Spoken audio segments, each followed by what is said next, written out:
Good morning, everyone. Welcome and thank you for joining us for the SAMAC cultivar evaluation webinar. The session will be recorded and the video will be made available on YouTube. So everyone's microphones and cameras have been automatically disabled. If you have any questions during the session, please type them for us in the chat box and we'll address them in the Q&A after the presentation. So today's session focuses on the ongoing work to evaluate the performance of multiple macadamia cultivars across the growing regions. I'd like to mention as well, a research article on this work will be published in the 2025 SAMAC journal, and Mark will also be presenting at Mac Day, which is on the 15th to the 17th of September. So if you haven't secured your spot, please do so. And then you also have a chance to talk to Mark in person if you'd like to. So it is my pleasure to introduce Mark Penter, who will be leading today's session. Mark is a familiar name in the macadamia industry, and he is based at the ARC, and it sounds like he has plans to retire in the near future. So over the years, he has contributed to numerous research initiatives, and we are deeply grateful for his valuable contribution to the industry. So Mark, we sincerely hope will still be able to knock on your door for guidance in the years ahead. Yeah. And we want to just say thank you so much. So Good. Without further delay, I'd like to hand over to you and the floor is yours. Great. Good morning, everyone. Yes, you have the privilege of being the second group to hear this talk. We presented it several months ago at the Research Networking Day. I've added a lot more data since then and probably will be adding and changing a lot more before I present this again at the Mac Day next month. So yeah, in a way you're a test run for next month, but nevertheless, this is fairly reasonably complete and I hope you get something out of it. As you can see, I have a number of co-workers there. Elvis, Innocent and Yvonne have been my co-workers for most of the last 10 years or so on this project, and have put in a lot of work. You'll see I've acknowledged Mark Alsop. I'll be talking a little bit about pollination in the context of cultivar trials, so I've brought in a bit of data from Mark's pollination trials that were done for SAMAC. I think the final report was 3 years ago. You might not have all seen that data, and just need to highlight or emphasize the importance of pollination in cultivar trials and the fact that this might not carry over to a commercial situation. So having said that, let's get on with the talk. Sorry to everyone. I'm working with two screens, and this is my first time doing this. Okay, great. Lisa, sorry, can you confirm that is a full screen presentation at the moment? Yes, Mark, full screen and your camera is on. Okay, great. Just a little bit of a background. With these trials, when they started, one of the first things we did was obviously make some decisions as to what cultivars would we put into the trials. One of the major or main decisions was that every trial site would contain the same 4 standard cultivars, which are all currently commercial cultivars. So those are Beaumont 814, 816, and A4. So all the sites have those 4 cultivars for comparison. Then we introduced a number of cultivars from our germplasm collection here at the ARC. We also imported some cultivars. They were originally imported for additions to our germplasm collection, but some of them went into these cultivar trials. In addition, there's 2 cultivars in the trials that are under non-propagation agreement, and there are a number of cultivars, 6, that are present under PBR. So, well, actually, there's now 7 that are under PBR. So there's 7 cultivars under PBR. That's plant breeders' rights. Yeah, obviously with the input and permission from the owners of those cultivars. Okay, having said that, one of the things I'd like to highlight is not everything went smoothly from the start. When these trials were first started, as I've said, there were a lot of imports, and unfortunately we did not receive sufficient material to plant all the desired trial sites at the same time. So right from the start, one of our, I wouldn't say it was a hard requisite, but it was a desired requisite, was to plant all the trial sites in the same year. That did not realize. We had to make do with planting 2 sites initially and using the few remaining imported trees as propagation material, which we then had to bulk up and establish the later sites once there was sufficient material. So you'll see when I move to the next slide that there are very different planting dates. So the trial sites aren't directly comparable. One of the other issues right at the start was that we had a lot of tree losses, especially with imported material. We suspected there might be an issue with compatibility between that material and the rootstocks we were grafting to, since the countries that plant those cultivars don't use the same rootstocks as us. And a small rootstock trial was conducted, which showed actually rootstocks are not an issue. The reason for those tree losses, well, there were multiple. Some of the sites were under drought conditions at the time. And also we found that some of the rootstocks we were using were not that great. However, there was enough trees produced for us to get on with it. And so moving on, let me introduce you to the trial sites. At the moment, there are 4 trial sites. The oldest in Barberton, the first planted in April of 2014. It's an 8x4 site, ridged. That was one of the sites where we did not have all the material in the numbers required, and later filled in with additional cultivars in 2015. So you'll see when I get to the Barberton data that there are 2 planting dates there. Each of those planting dates had its own standards. So for both the first and the second planting, we included the floor standard. So the second planting then is not relying on the standards from the first planting as a comparison. They have their own standards planted. The second site planted was Empangeni in 2015, Zanin in 2018, and the most recently planted site at Paddock in southern KZN was planted in 2021. So those are the planting dates.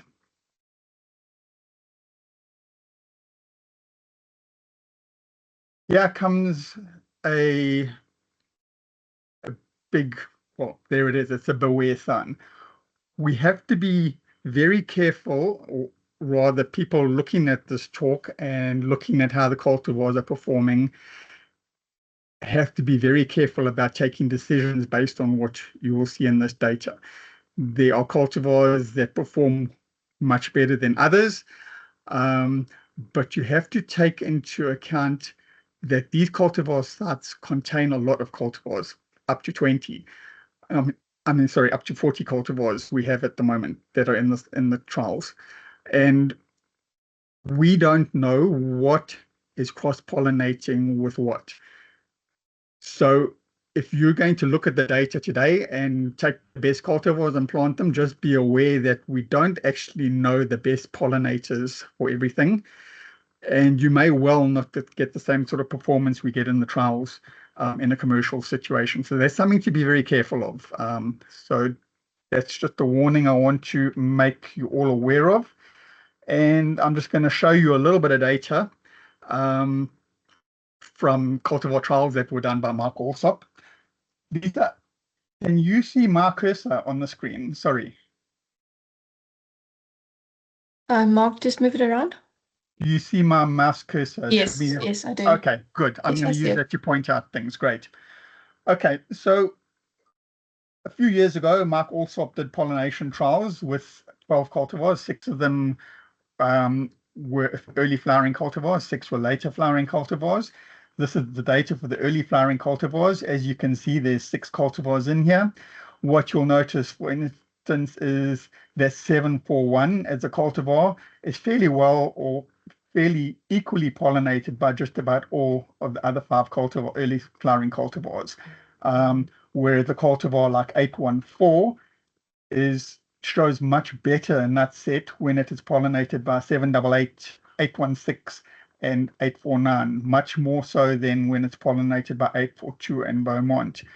What you'll also notice is where Beaumont is the pollinator, it tends to be or tends to give the lowest nut set. So there's very distinct differences in nut set depending on what is doing the pollinating. That's the early. Let me show you the late cultivars in that trial. What you'll notice again is that there's at least one cultivar, Beaumont, which is fairly well pollinated, regardless of what the pollinator is. But Beaumont itself, when you look at it, A16, A203, A268, A4, and NOMAC tends to be the least effective at pollinating other cultivars. So while it's a good recipient of pollen from other cultivars, it's a very poor donor. A203 here is pollinated very well by A16, not quite so well by the other cultivars. So there's very distinct differences in nut set depending on the pollinating cultivar. And because we have so many pollinating cultivars in these trials, we don't actually know what is pollinating the various other cultivars. So that's just something to be careful of. The other thing we do also know from Mark's trials is that the pollinating cultivar plays a big role in the final quality of the nuts. So pollinating cultivar has an effect on the amount of whole kernel, the amount of, or the size of the nuts. So both the nut and shell and the kernel. So yes, the pollinating cultivar is important, and that's information that we probably need to gather in the coming years through further pollinating trials. Okay, so moving on to the trials, starting with the youngest trial site, Paddock. Paddock should have produced its first small crop this season, 2025 season. Just for your information, I'm not showing any data from 2025. All of my data is up to 2024. So up to 2024, Paddock had not produced much. One thing of interest at Paddock is, because it was the last trial site planted and we weren't sure about the rootstock situation for imported cultivars, we planted a number of the cultivars at Paddock on multiple rootstocks. So when data for the Paddock trial starts becoming available, I'll show you a bit in the next slide, but when the bulk of the data starts becoming available, you'll notice, for instance, that the cultivar Beaumont is on 4 different rootstocks. It's on Beaumont seedling, it's on clonal Beaumont, it's on NOMAC seedlings, and Beaumont is also planted as a rooted cutting, ungrafted. So there's 4 types of Beaumont, for instance, in this trial. So that's going to be an interesting addition to the data when this orchard starts bearing. But not much more I can say about that now, other than to point out that that's the situation. So last year, yes. Mark, sorry to interrupt you. Can you Yes. kindly switch your camera off? I think a few people are struggling with their bandwidth, and let's see if that maybe helps. Okay, so I'm going to switch my Mark. camera off. Yeah, just your camera. Thank you, Mark. Okay, camera's off. Thank you. Good. I hope that's better. Well, we'll find out, won't we? Okay, so Paddock, as I said, produced a small crop in 2024, and primarily the nuts produced in that first year from A4 with one NOMAC tree producing some nuts. You'll see that that's the very first crop that this orchard produced, between 2 and 37 nuts per tree for the A4s. What you'll see is what I mentioned earlier, is that A4 is one of the cultivars on multiple rootstocks. So the clonal rootstock tended to be the one where most trees came into production in that first year, followed by A4 on Beaumont seedlings, followed by the same number of trees on NOMAC 2 seedlings. So very early indication that rootstocks might affect production, but that's something I'm hoping we'll see more coming out more in the 2025 data.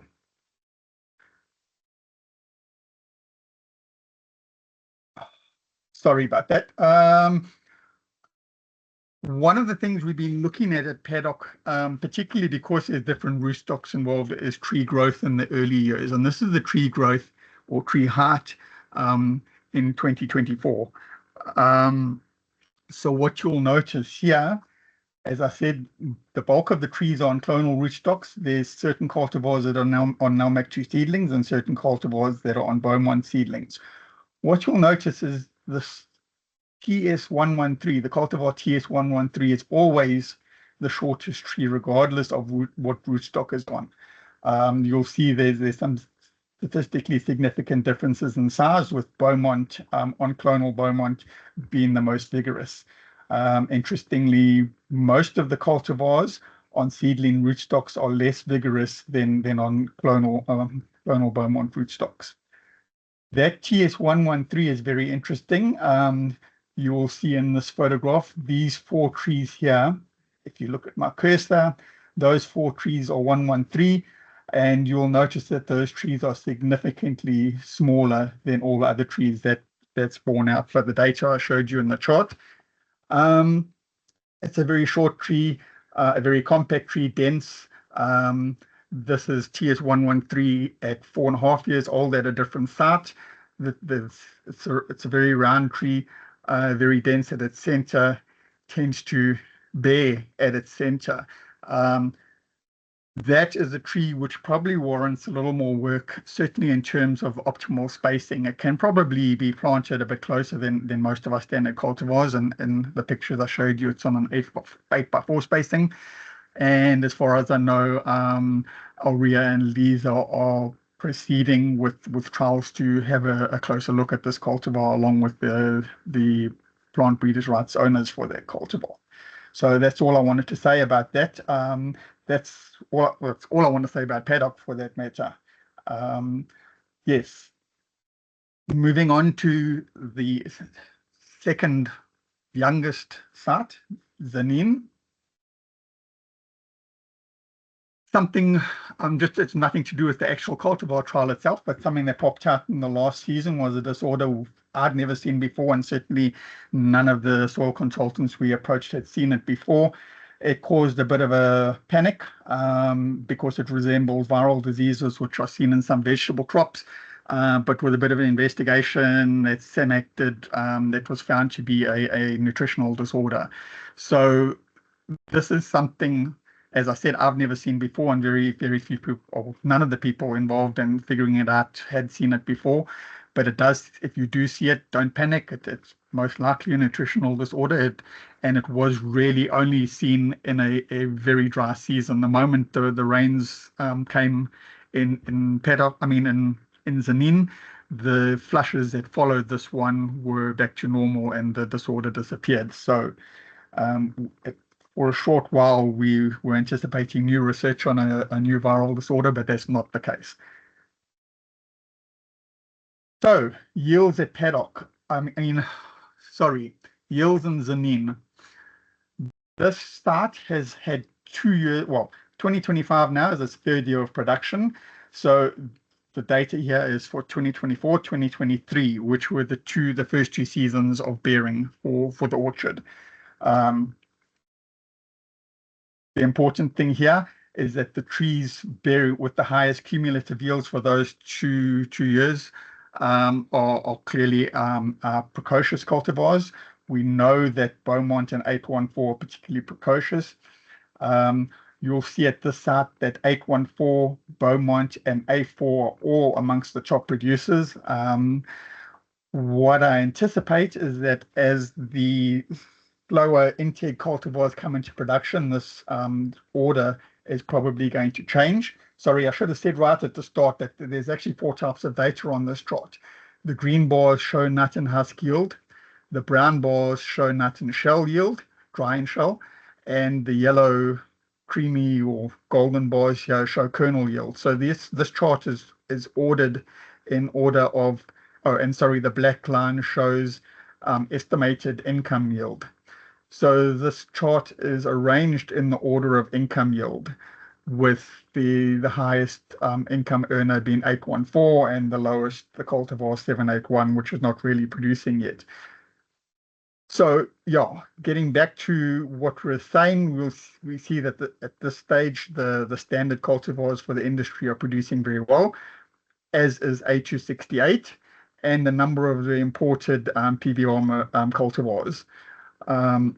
Amongst the top 10 bearing cultivars here, only 814 and Yonik, which is an Israeli selection, those are the only 2 that are intakes. Everything else here in the top 10 is a hybrid. But I think we're fairly well aware in the industry that hybrids tend to start bearing earlier than integs, or rather the hybrids we're familiar with. At about 11th position is a well-known integ, 849. A little bit further down the order is A203, and then the more familiar integs, 842, 816. So yes, we've seen a clear precocity that can be ascribed to hybrids, but that's something we know. And we see that there are some interesting hybrids amongst the new cultivars that have the potential to be very good bearers. That TS113, which is in 5th position at Zanin, is the one we're talking about that has a very short stack, or I hesitate to call it a dwarf tree. It's not a dwarf per se, but it is shorter and more compact than the other cultivars. So yes, it bears well as being relatively small.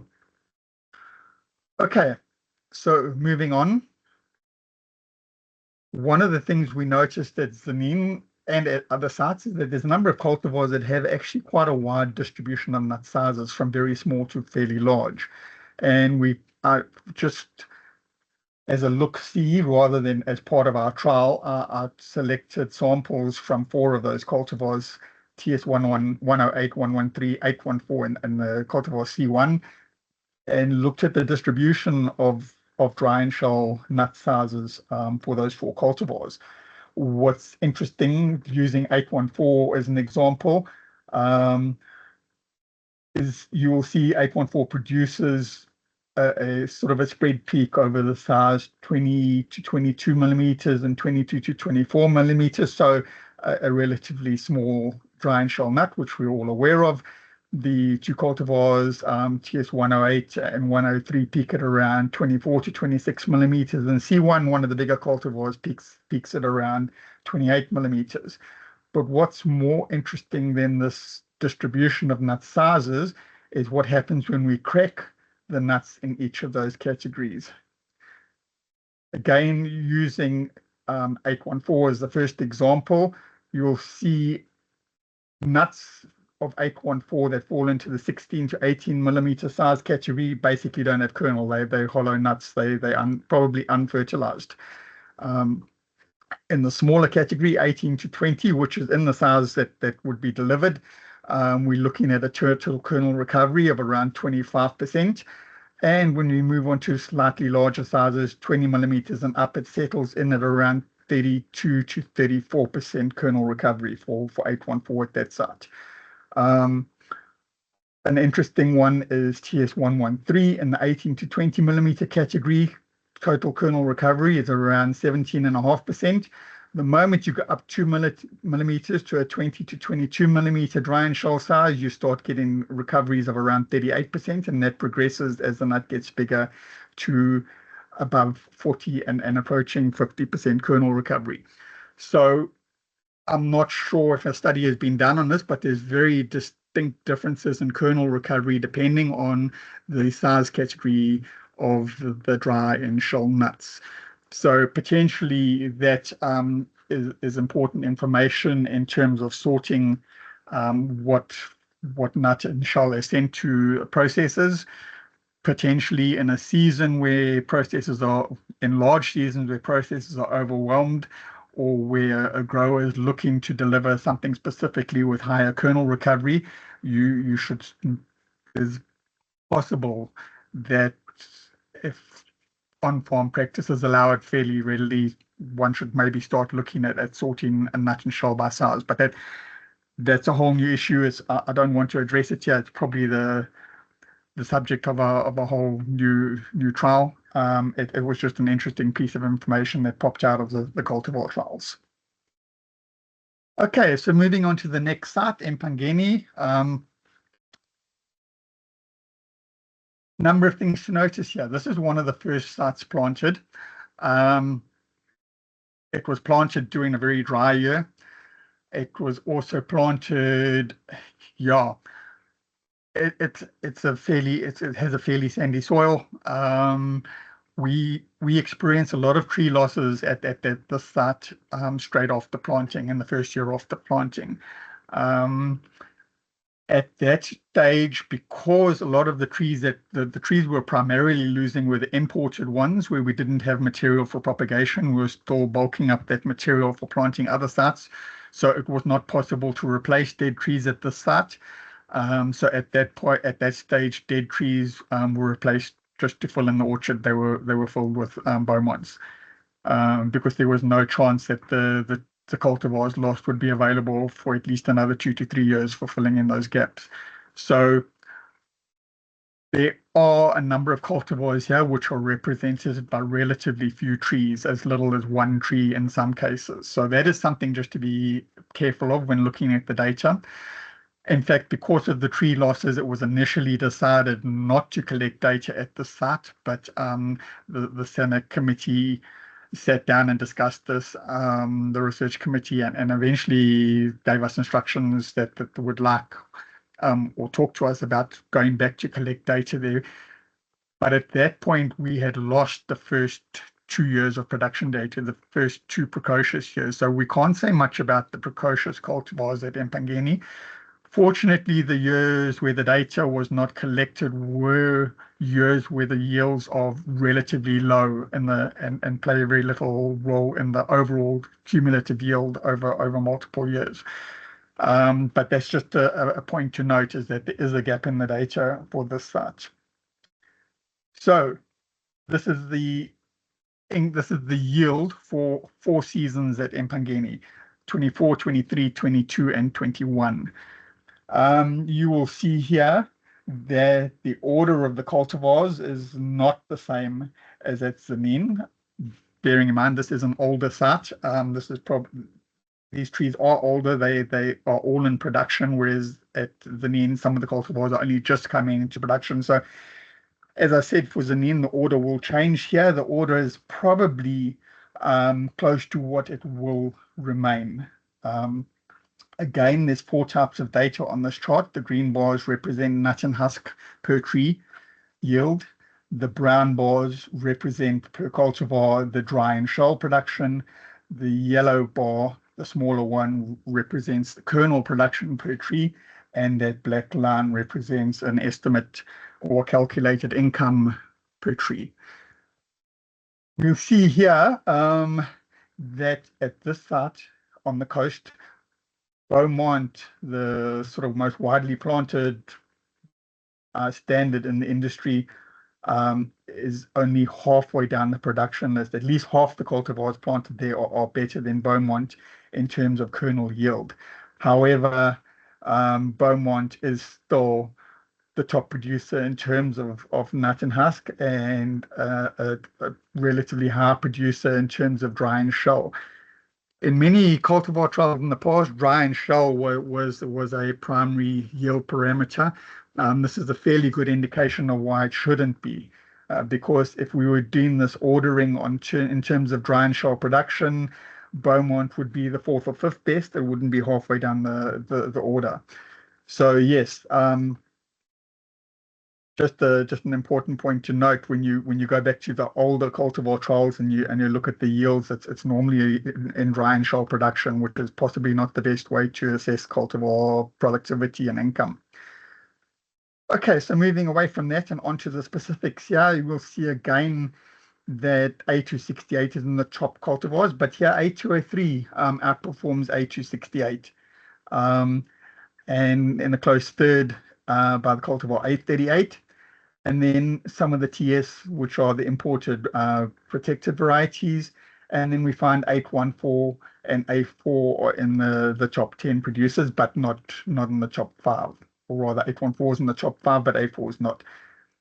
So yes, a very different order of cultivars relative to Zanin at this point. Yeah, I'm not going to say too much more about that. I'm just been talking a bit to give you time to have a look at the graph and draw your own conclusions. What I did for this, one of the other things I'll point out on this chart is although it's ordered, the cultivars are ordered in terms of in the order of income generation, that ties very closely with kernel yields. This was a little bit surprising. We know that some of these cultivars with lower yields have more whole kernels or have bigger kernels. We were expecting the physical characteristics of the kernels. Sorry, let me take a step back. To derive the income for this, we actually we cracked our samples and put them through the same screens that the processors use for dividing kernel into the various styles. So the income estimates here were done according to the income per style. So we did calculate the ratio of kernel in each of the styles for each of the cultivars, and from that we derived the income. So we were, as I was saying, we were expecting the cultivars with more whole kernel and with bigger kernel to have a disproportionate advantage in that those larger styles do have higher income. But as I was saying when I pointed out the two sets of data, they very tightly correlate. And so what I did for this site is looked at each of the years individually, the income versus the kernel, and looked at the relationships, and we found for all 4 years an R-squared value of greater than 0.97. So there is a very tight correlation between income and kernel, with styles not affecting things too much. What's interesting to notice is as these trees get older, that line progresses, except for 2024, there's a regression. 2024 at the site seems to have been an off year. A lot of the cultivars which we would have expected to see in this gap here for 2024 are rated further down on that curve. The outstanding cultivar for 2024 was A203, which probably explains why it's at the top of the rankings in terms of yield and income. What's interesting, although it's not marked on these charts, is that there's always at least one cultivar below the curve earning less rands. That one, and that one. That is always Beaumont. So Beaumont has smaller kernels, has less whole kernels. So in the case of Beaumont, the style seems to be pulling down its earning potential, but not so much for the other cultivars. One of the things at the site that's been done over a number of years is that the final harvesting has been done using Ethafon. In 2023, we had an opportunity to put some figures to the relative proportion of the crop harvested by a natural drop in green, as well as by Ethafon drop, and then the relative proportion of the crop that had to be stripped by hand from the tree, even after Ethafon had stopped working, had finished working. So what you'll see, there's a number of cultivars, Ionic 838, 812, 111, which, and to some extent A203, which drop pretty close to 100% of their crop without any outside influence, no manual stripping, no Ethafon applications. Those are almost 100% natural drop. And then this graph is organized in order of natural drop. So you'll see that declines to a natural drop of around probably 2% for Beaumont. But Beaumont responds very well to Ethafon, with pretty much everything on the tree dropping in response to Ethafon. What you will notice that there's a number of cultivars, 140, 772, 705, 110, 816, 84, where we had to strip manually after Ethafon had finished working. In the case of the 816, that was primarily nuts that were stick tights. They were stuck on the tree in dry husks, not so much for the other cultivars. So there are some cultivars that are relatively insensitive to Ethafon application. So that's an interesting one to notice. If you plant large numbers of those cultivars, you're going to need a lot of labor to get the nuts off. Ethafon's not going to do it all. Okay, so finally moving on to the older site. As I said, there were 2 planting dates here. So each of those 2 planting dates, the trees planted at each date had their own set of standard trees. Again, we had tree losses in the second planting. These were the imported cultivars. In fact, these losses at Barberton and at Empangeni are the reason why we had to do a rootstock trial before we planted paddock, just to see what was going on with the rootstocks. That trial has been reported on in the SAMAC. If I remember correctly, it was in the SAMAC yearbook, and there was a report to SAMAC on that. So for those who are interested, there is information available on that rootstock trial. Yes, but getting back to the cultivar trial, so we had a number of tree losses in the second planting. So again, there's a limited number of replicate trees for some of the cultivars. And interestingly, Barberton is a very windy site at certain times of the year. And what we noticed that particularly 812 and 849 are highly susceptible to wind damage. 812 is a very open tree. It's a spreading tree with a very open canopy. I wouldn't have expected too much damage due to winds because it doesn't trap a lot of wind, but it just seems to be a very brittle wood. It breaks in substantial winds, and 849 as well. So yes, the 812 and 849 data for the site is to some extent affected by the fact that in at least 2 years we've had fairly large branches broken off those trees by wind. Okay, what you'll notice on this chart, the yield, this is yields over 7 years. I have not got an income line here. Referring you to the information for the Empangeni site there, that yields, kernel yield and income yield are very tightly correlated. We will do an income analysis for the site still.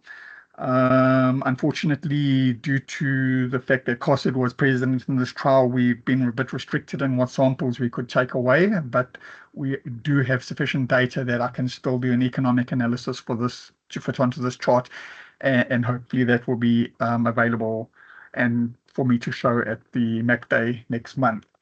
But for now, we're working on the assumption that kernel yield is a good stand-in for income yield. And when we look at the order here in terms of yield, we'll see again A268 was one of the top cultivars. Beaumont a little bit further down the order, but not as far down the order as it was at the coast.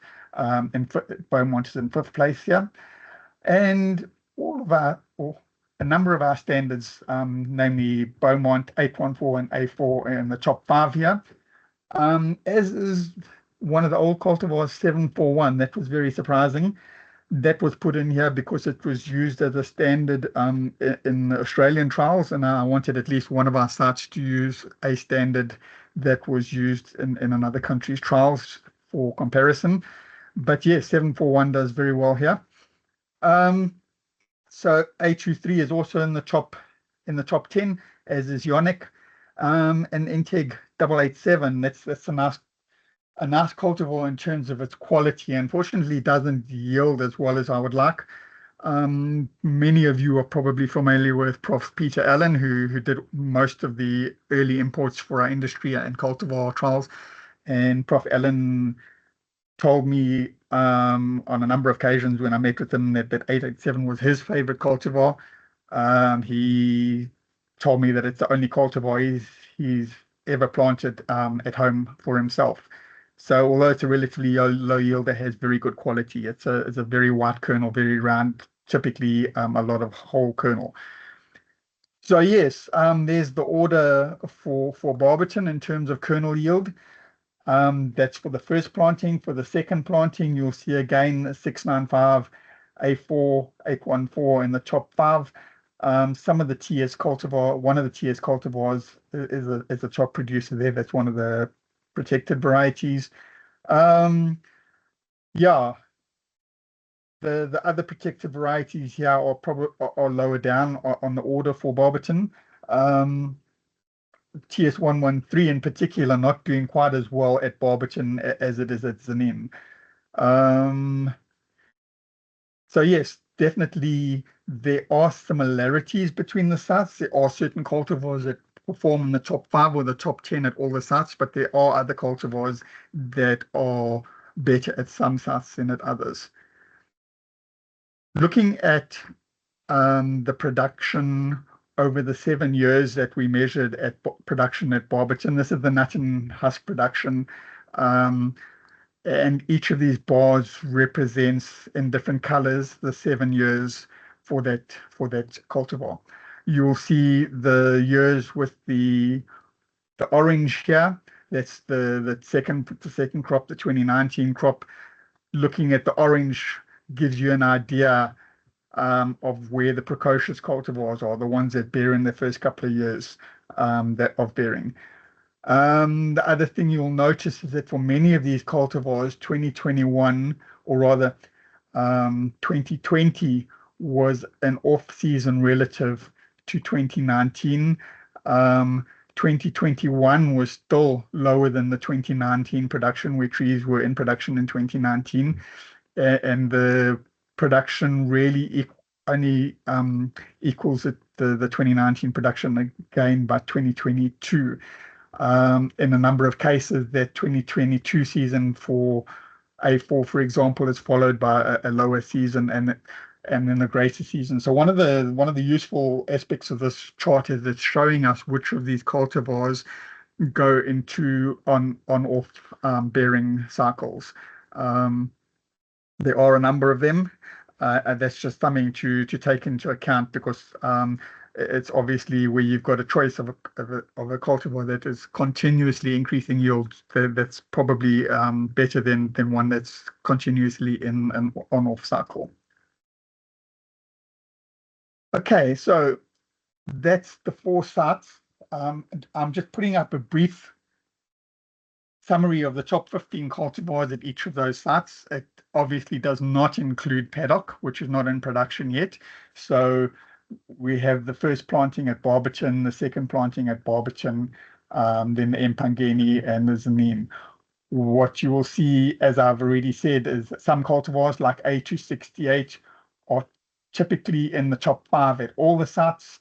A4 is in the top 5 at all the sites, as is 814, if not in the top 5, then at least in the top 6 at Empangeni.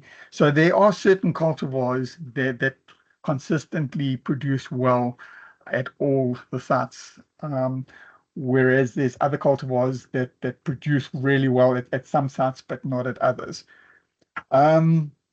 So yes, that's pretty much what we expected to come out of these trials, which is why we did the trials at multiple sites and in different climatic zones. And it certainly points to the fact that in terms of selecting cultivars to plant, the area where you're planting is going to play a role in what cultivars you're going to select. Okay, so having a little, that's the yield aspects. Having a little bit of a look at the quality aspects. What I'm doing here is, instead of going site by site, I'm going quality parameter by quality parameter and putting the 3 sites onto one chart. So, for instance, total kernel recovery, Zanin is shown by the blue bars, Empangeni by the red bar or orange bars, and Barberton by the green. You will notice there's some sites where there are some cultivars that are only present at one site. I should have mentioned it earlier, but Zanin is the one site we planted that has every cultivar that we wanted to include from the start. It was planted late enough that we had managed to propagate all the cultivars sufficiently to include all of them at that site. There are cultivars missing at sites where they weren't available yet. Okay, so looking at total kernel recovery, you will notice before I talk about the data, our expectations were that coastal sites would have a higher total kernel recovery than inland sites. This is something that is fairly familiar to the industry. Anyone growing macadamias is aware that the coastal sites tend to have higher total kernel recoveries for most cultivars, and that's certainly what we expected going into these trials.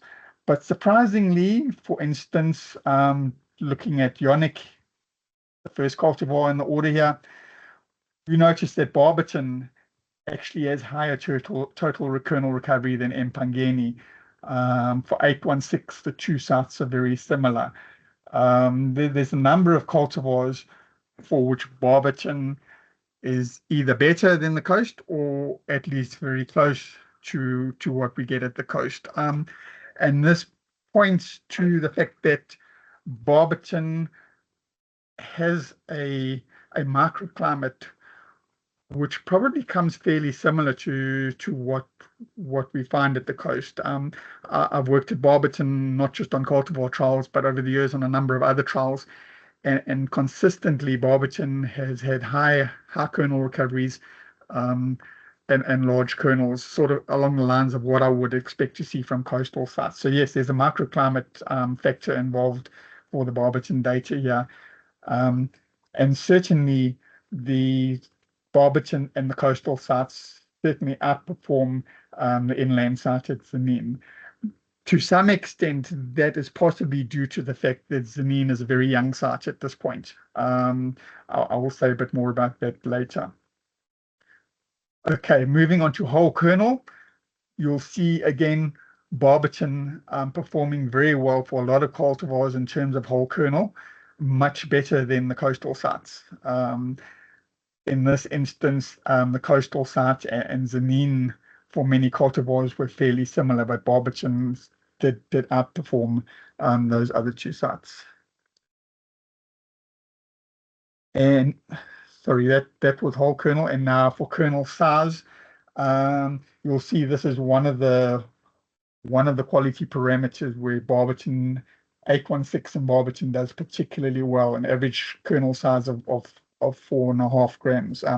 That was data we saw in a pollination trial about 5 years ago. We got a very similar result with very large whole kernels for 816 in the Barberton area. But again, fairly significant site differences in terms of kernel size. So not only is climate and microclimate playing a role in yields, but also playing a role in terms of the quality parameters.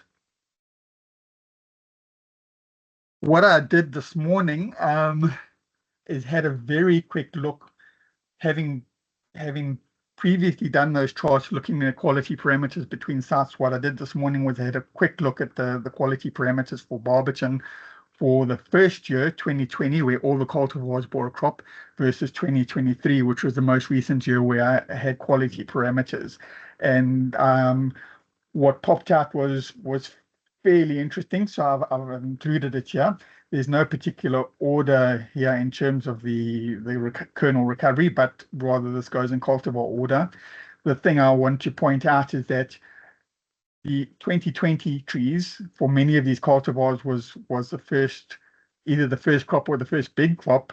The 2020 total kernel recovery is consistently lower than the 2023 kernel recovery. Now, whether that's a climatic result or whether it's due to the trees being older and assigning more of their resources to kernel than to shell, I don't know. But certainly kernel recovery seems to increase as the trees get older, and kernel size for some of the cultivars seems to increase as the tree gets older. This was a little bit of a surprise. My personal feeling was that as trees get older and their crops get bigger, potentially their kernel size might get smaller. And for a few cultivars, that's the case, but not really. For most of them, kernel size tends to increase as the trees get older. Okay, in terms of yield and harvest data, the last thing I want to talk about is harvest timing. What time of the year the different cultivars are harvested. So this took a little while. We ended up with a number of timing categories, let's call them. For Barberton, we ended up with categories very early or very early to mid-season. That's Ionic is consistently a very early cultivar. typically mostly harvested by early April, or certainly in Barberton. Then we have cultivars which fall into an early to mid sort of category. Cultivars where we have a fair bit coming off late in the season. Cultivars which peak late in the season, mid to end May. And then cultivars, probably this is one of the more important pieces of information, is cultivars that primarily either fall late in mid to late June or have to be stripped. So those are the cultivars where work is needed to strip them. And then there's a group of cultivars which didn't really have a harvest peak, but consistently dropped nuts throughout the season, increasing through the season, but with no real noticeable peak. I've put those into a table.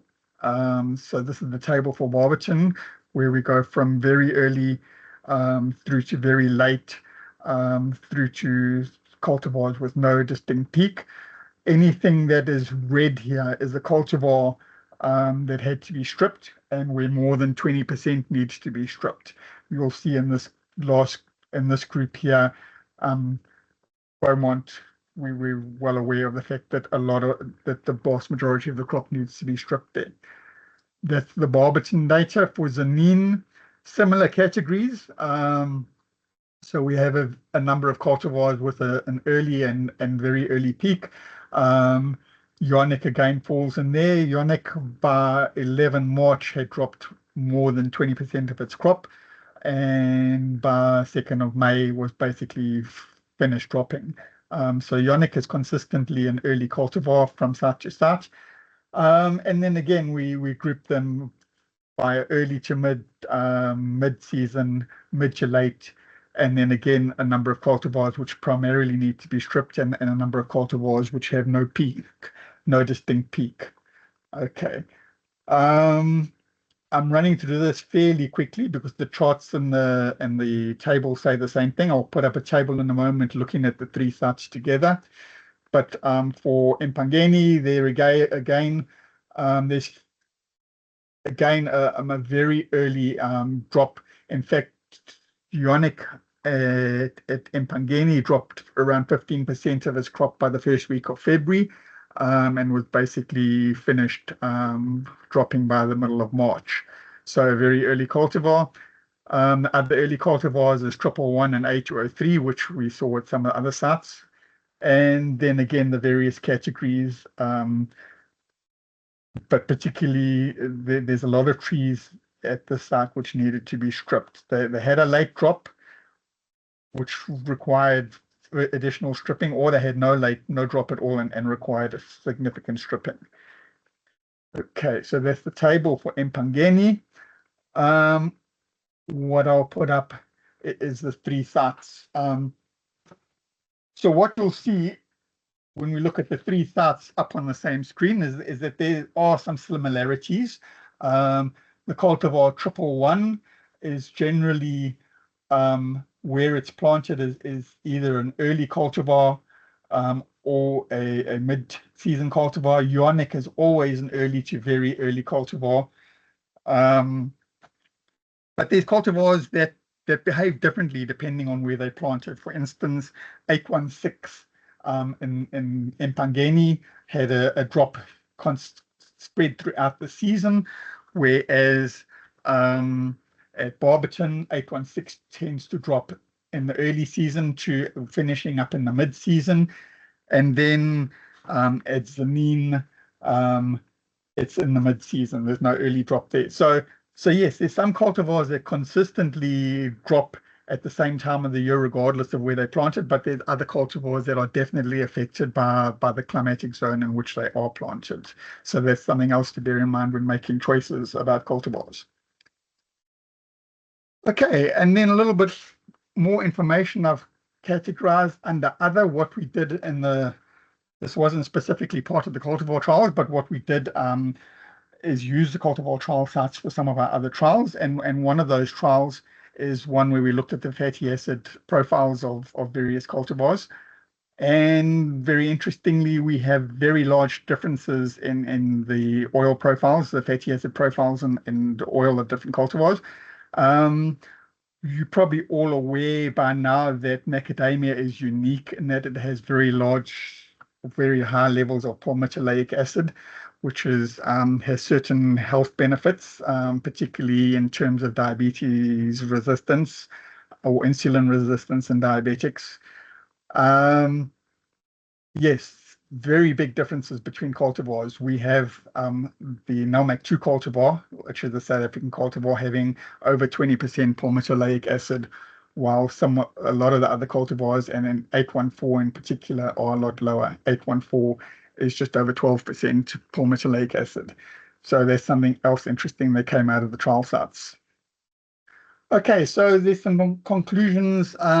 Just running. I'm not saying anything in these last slides I haven't already said, but the older sites are definitely producing enough sufficient data at this point to assist with cultivar selections. A number of the new cultivars are performing very well and much better than our standards.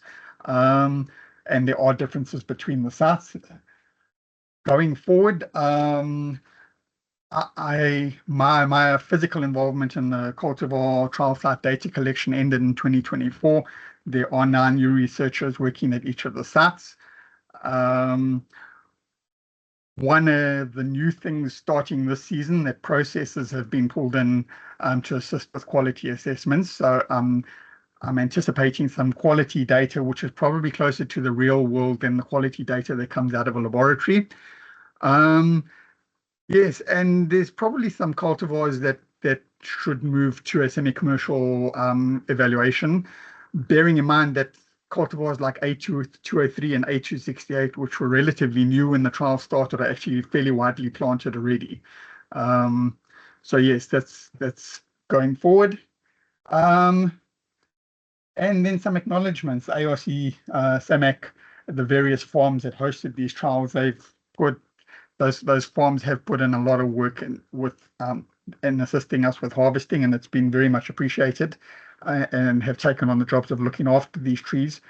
And yes, as I said, there's new people involved in the trials from this year onwards, and I would particularly like to mention Andrew Sherd, who's given us a lot of assistance down at Paddock, and then Wimpy Roo, Ulster Bear, and Nico Roots, who are currently collecting data at the trial sites. Thank you. Thank you so much, Mark. And I ran way over questions? time. I spoke a lot longer than I said I would. Sorry about that.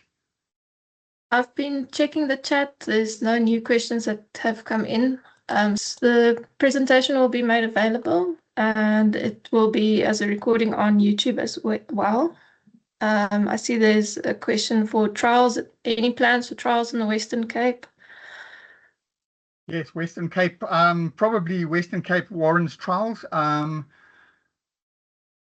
guessing that's going to be an executive decision from your side, Lisa and Elria. At the moment, I'd say we are doing our best to keep these ones up and running.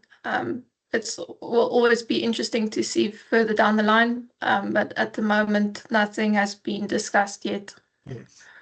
Okay, Mark, you've tapped your question. NALMAC 2 was included in the original trials that were done from 1991 onwards up until around 2002. So if you go back to the 2001, 2002 yearbooks, SAMAC yearbooks, you'll find data for NALMAC 2 from Hazyview, from Zanin, and from Luvubu. Those were the three trial sites. So yes, there is data, and also NALMAC 2 has been included at the very last of the current round of trials in KZN, primarily because KZN wasn't represented in the 1990 cultivar trials. So yes, NALMAC 2 was included at Paddock.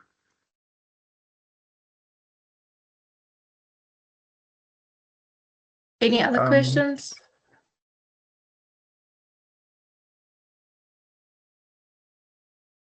Yes, Mark, we have the data. As I said, we have the data for the original trials is published. So yes, if someone can do the work, I'll see if I can. as Lisa said right at the start, I'm sort of leaving research in a few months' time, which is why we've been handing over these sites to new researchers. But if I find the time in the next couple of months, I will see if I can have a look at somehow incorporating the NELMAC 2 date. Because those old trial sites included Beaumont and A4, we can probably compare NELMAC 2 to those cultivars in the old trials and then extrapolate how they would have performed in the current trials, yes.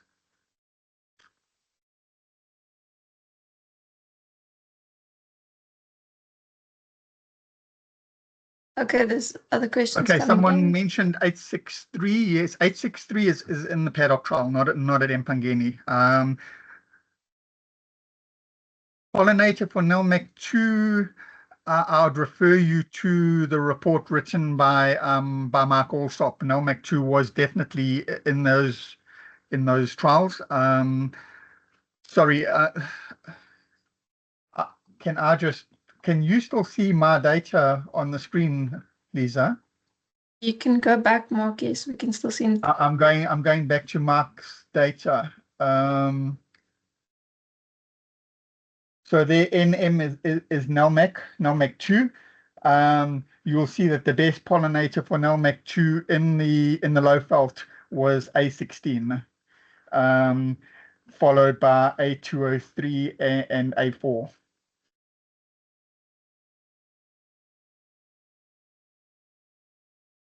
Philip, thanks for the comment. Yes, A38 definitely performing well.